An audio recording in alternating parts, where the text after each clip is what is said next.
I love a non-Muslim boy or girl. What should I do? It's like a death stare. Oh my god. Assalamu alaikum everyone. My name is Mehdi. I'm Mubina. And together we make MehdinaTV. MehdinaTV.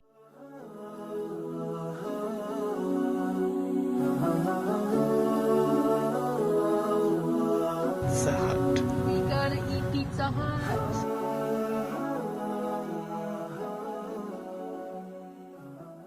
It's 2:40 a.m. right now. Yee. And we are filming this video for you because this is the only time we have. And this video, as you can probably tell by the title, is all about relationship. We're going to talk about our relationship plus advice generally, because a lot of you guys ask us questions in regards to whether you like some guy or you like some girl All the time. who are of different religions, and how we dealt with our religious differences and how we told our parents. If you guys are interested in hearing more about our story, if you want to hear more about relationship advice or these kind of topics, be sure to smash that subscribe button and click the like and comment your thoughts down below. And if you have already subscribed, we love you. Love you guys. Thank you so much. And without further ado, let's get into the video.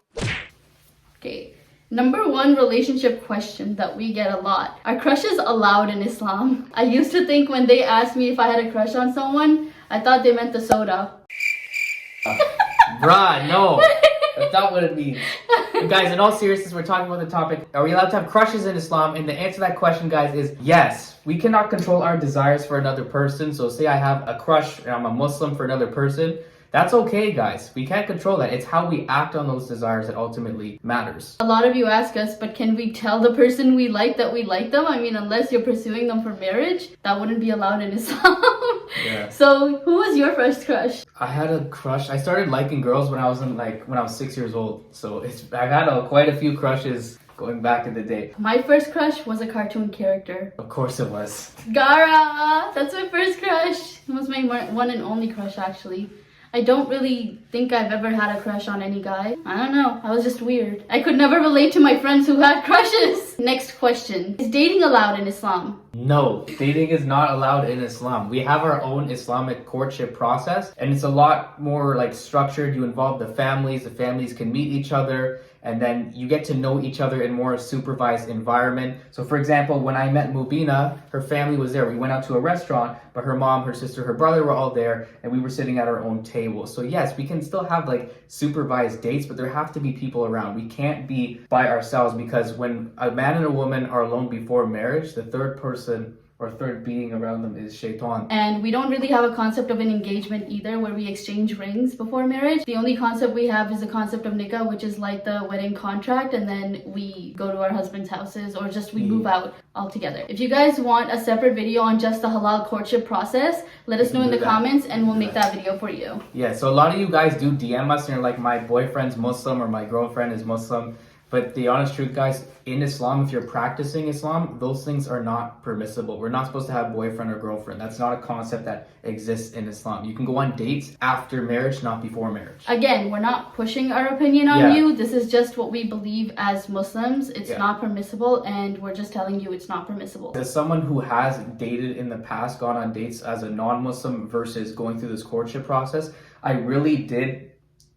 Look at giving me, it's like a death stare. Oh my god. I came from a non-Muslim background, so I have that experience like with that. What can I say? Okay. But okay. But I'm just saying, guys, I really honestly like the structure of the courtship process. Sure, you can be like, that's boring. You have to deal with your family all around there. You may not know the person super well, and you're suddenly families are meeting each other. But it really pushes towards the marriage. And when you guys do get married, you have certain roles and responsibilities and commitments to each other that you don't get in a dating relationship. So for example, I could date someone for 10 years and then suddenly if it breaks off, there's no commitment. That person could just, it could just end there, and that person might not be financially provided for, where in Islam we have that protection in the marriage. I mean, either way it could happen. Even in a marriage, you guys can like grow apart. I love a non-Muslim boy or girl. What should I do? Okay. Ooh, all the time, man. All the time. That was me. That was me. Yes, it was. Just so you know, it was very, very hard. I would say that's one of the darkest times for me, because in that moment, I had no idea that he would ever convert to Islam, nor did I ever push that type of thing on him.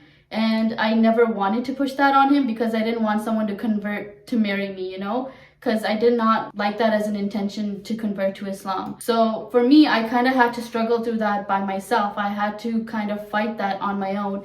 And I prayed a lot. I cried a lot. I prayed a lot. I had no idea what those feelings were because, like I mentioned before, I never had a crush in my life. So I didn't know what it felt like to like somebody. But then suddenly there's this guy and I had really strong feelings for him and I didn't understand them at all. But I felt hurt every time he would talk to someone else. He would talk to another girl. It would hurt me a lot. And I think it took me a long time to realize that I had strong feelings for him. And once I did, I just didn't know what to do. And I would just sit on the prayer mat and cry and pray all the time, and that's all I would do. I decided for myself that if I don't marry him, I don't think I can marry anyone else because I don't think I could be a good wife to anybody else. So I would say in that situation, although you were the one who mainly went through that, Yeah. I would say though, it's important in Islam, if we want a relationship, we have feelings for someone, we have to form a direction. So I think it's important for you to sit down and talk with that person if they are serious about a relationship and say, look, I'm a Muslim, in our religion, this is what we have to do. You don't tell them to convert or anything, but just say, I'm only able to marry a Muslim, for example, right?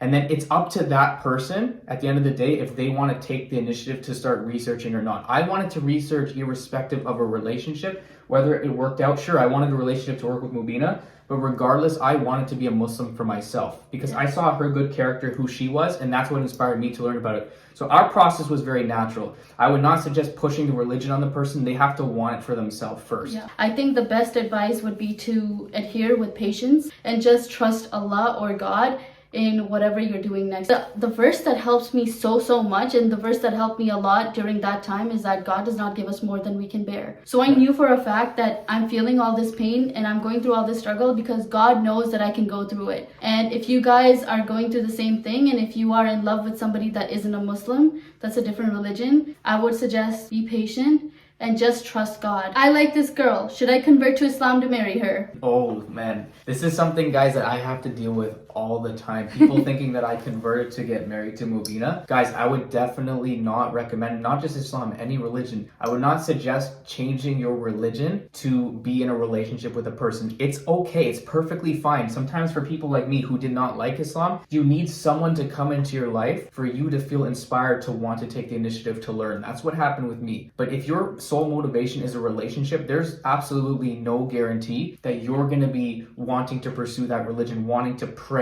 wanting to like practice whatever religion it is. So guys, it's important that you do follow the religion because you want to follow it, and if that relationship happens after, then maybe that's what God wanted things to happen, right? Exactly. One thing I made clear to him when I was telling him that we can't be together because of my religion, I told him, I do not want you converting to Islam because of me. When he told me that he was going to research Islam, I'm like, no. If it's because of me, do not do it. And he's like, no. It's because I want to research Islam. And he's like, I might not even convert. Like, you don't know. Yeah. For sure. And I was like, okay, well, if you're just doing it to research Islam, then cool. But don't convert for me. That's something I never wanted. In my life, I saw one conversion for marriage, and it was in my family, and that person never practiced Islam. And I saw the struggle that they went through because of that. So I did not want my husband to go through that struggle. I did not want myself to go through that struggle. Religion is a big part of my life, and if my husband isn't following the same religion as me, I knew things would be very difficult. So I just did not want that. How to tell your parents that someone proposed to you? That is hard. That's tough. Okay, I don't know how you would tell your parents.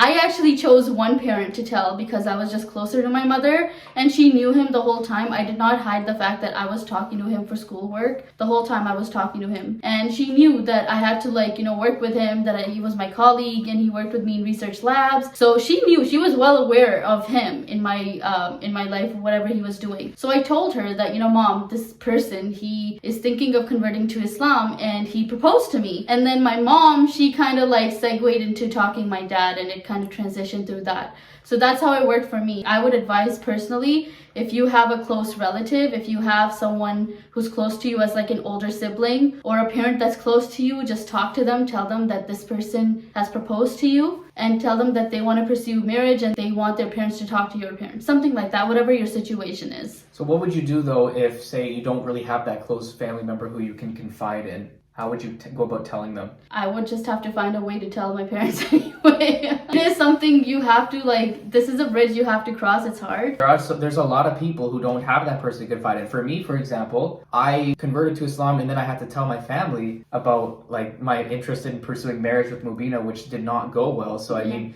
in certain cases, it's just not going to work. But at the very least, whether your parents are Muslim or not, you should let them know that of your plans. You shouldn't just run off and get married. It's very important. In Islam, we hold a very high regard for our parents and like respect our parents a lot. So we have to involve them throughout that process however possible, however we can. It's very important. Just to let you guys know, there's roles and responsibilities for children towards parents, and then there's roles and responsibilities for parents towards their children as well. Parents are not supposed to give their children a hard time if their children come to them with something like this. So this is an advice for parents too. If your child comes to you and tells you that someone is interested in them, you know, hear them out, please. Just understand what your child is like going through and just, you know, try to talk to your child about it instead of just saying no. My parents don't approve our marriage. What do I do? That's such a common question. In Islam, we don't have to listen to our parents when they say something that goes against Islam to us. So if they're telling us to do something that goes against our beliefs, we do not have to listen to them. However, we do have to still respect their opinion, and we do still have to respect them as parents when they tell us to do something. So like, for example, with our situation and my parents, right? I told my parents that I wanted to get married to Mubina and they rejected it. They're like, no, like they weren't happy with it. They weren't happy I was Muslim. But in Islam, if my parents are just simply rejecting the marriage because they don't want me marrying a Muslim woman and there's no other reason, I wouldn't have to listen to them. I don't need to give my parents a hard time over it, but I couldn't involve my family in my marriage because they were not supportive of it. But I still went ahead to get married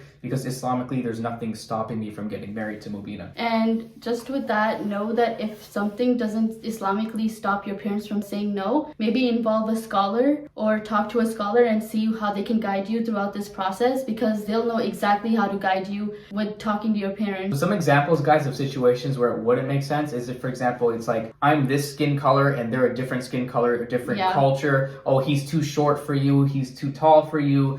He's too overweight. He's too skinny. These are not valid reasons. Or that I'm Pakistani and he's Indian. Or that, like these things, they're not valid reasons to reject a person. Cultural things like that are not. A valid reason would be like, oh, he seems like his character, like legitimately, he's demonstrated that he's very disrespectful when he's come over. He's not treating you well. I'm not comfortable with you going through. That's a valid reason. Your parents are always looking out for you. They want the best for you. Yes, they do. So give them that consideration. Give them that respect. Okay, so another very common question you guys ask is, okay, let's say I want to get married to this person. He's from a different culture. My parents don't approve of that marriage. How do you go about dealing with them not supporting your marriage? And I want to kind of explain from our situation, guys. It's not easy, honestly, when your parents are not involved in your marriage or not supporting your marriage. It's ideal that you want everyone to come together and support it. But the honest truth is, guys, if you really love a person, and sometimes situations, things happen, your family might end up, you know, cutting you off or disowning you for getting married to that person. You have to decide,